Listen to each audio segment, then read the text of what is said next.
This is going to be my third video update for the Aquaglide Chinook kayak. I have this set up for fishing. I've just added a fish finder, several other modifications that I'll go through. The first thing here you'll notice, well, I've added a little ruler scale for fish.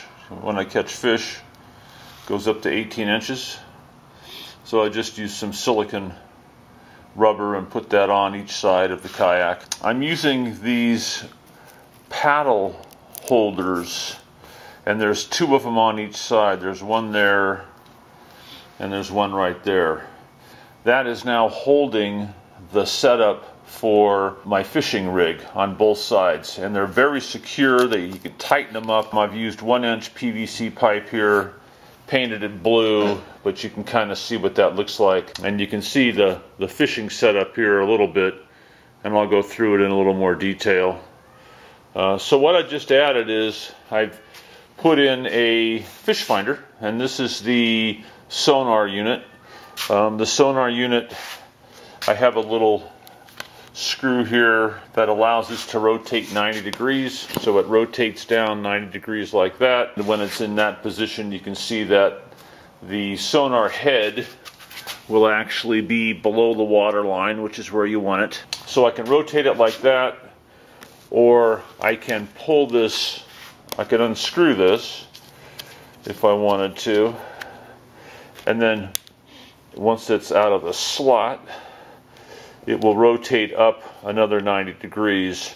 If I wanted to get it way up out of the way, I could rotate it like that to get in or out of this side of the kayak if I wanted to without any issues.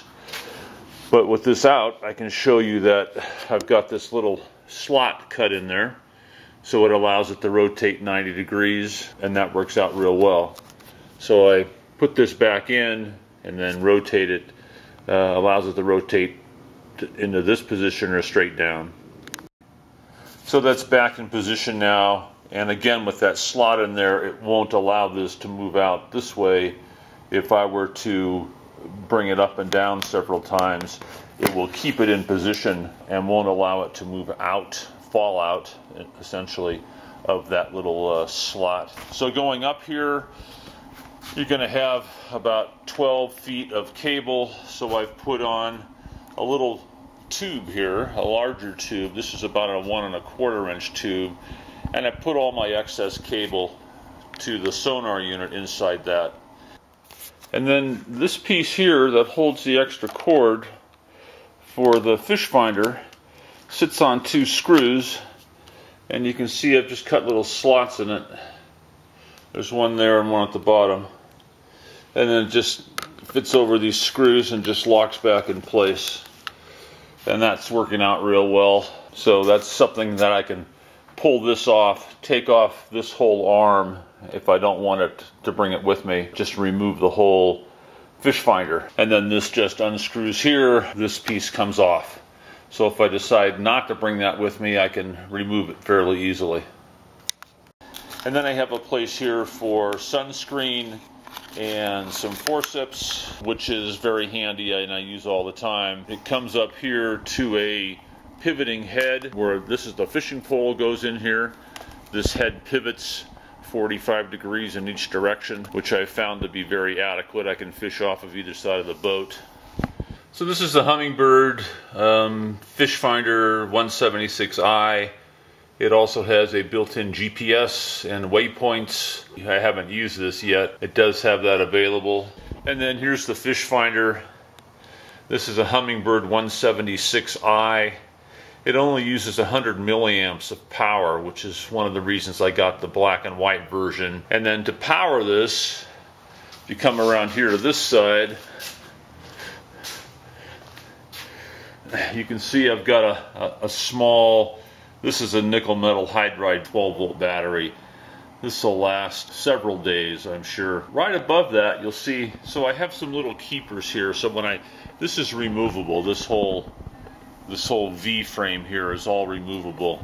And I unscrew these, and then when I get done with them, I stick them on this little magnet so I don't lose them. So I have one on that side, I have one right here, I have an air horn here. This is the power cable that just runs around here and through this connector to the battery. So whenever I finish taking this off each side and I pull this off to transport it, I just put the screws right there, and it's a very strong magnet. It's not going to go anywhere. So I'll always know where the screws are. You could also put a little cup here with a lid to put screws into if you wanted to. This actually clips onto right here. I just don't have it on there right now. But I have a watch, again the air horn. I've also put on oar holders, and one of the things I had just changed is I used to have this back holder way back here, and it was too hard to turn and find it quickly. So now I've moved them, so I got one here in the center, and then I have one in the front, and then there's some padding here, so if I want to put the oar this way when I'm fishing, I can just lay it across like that on both sides, and it won't scrape up the paint, but it's going to get beat up anyway. So this snaps in pretty good, and that'll hold it fine when I hook the fish, and then I will put the oar holder here to get it out of the way. So this is the standard Chinook setup, a strap in back and a strap in front to keep the seat in place, and then I actually added a high back strap which connects right here on this D-ring, and that prevents the seat from moving back this way. It moves back a little bit, but before I found that with this one here, this would bend back too far. So I have this high back strap on which clips onto the D-ring here, runs across the back of this and over to this side to that D-ring, and that keeps that nice and sturdy. You saw in the other videos I put in an air chamber here. This is working out terrific. Couldn't ask for anything better on that. And then I did increase the size of this tray, and I haven't really tried this out on the water yet, but my other tray was very small, and I'll show you that here right now. So here's the original tray. I still will probably use this from time to time. This fits salmon eggs in there really nicely. I actually made that to fit a bunch of salmon eggs. But when I have my glasses that I throw on here, my forceps that I get on there, I wanted to try a little bit bigger tray along with the fish finder. So if I were to put the fish finder on this tray, I'd have to cut this out on this side a little bit. Cut this here and over here to let the fish finder support screw into this tray. But I'm going to use this from time to time as well as this one and see how it works out. So I think that's pretty much it for the modifications that I've made. I do keep some sunscreen back here with a little tab so I can pull this out easily. And then I have a tarp in here. If I get rain or something, I can throw the tarp over the whole entire kayak. It hooks onto each end of the kayak. And then I keep a rope over here. I'll keep some food back here in a little storage bin, some soft drinks, keep extra clothes up underneath this area. And I usually have a strap that I run down here so I can just pull this strap and it pulls the clothes out. There's a pair of reading glasses in here if I have to tie the hooks or something and I need reading glasses. So this is reading glasses here I'll use to tie the hook, and usually I just throw this over like this and let that hang. Again, the Aquaglide Chinooks worked out real well. I couldn't be happier with it. It's a portable, inflatable kayak. I actually just pull this V-section off.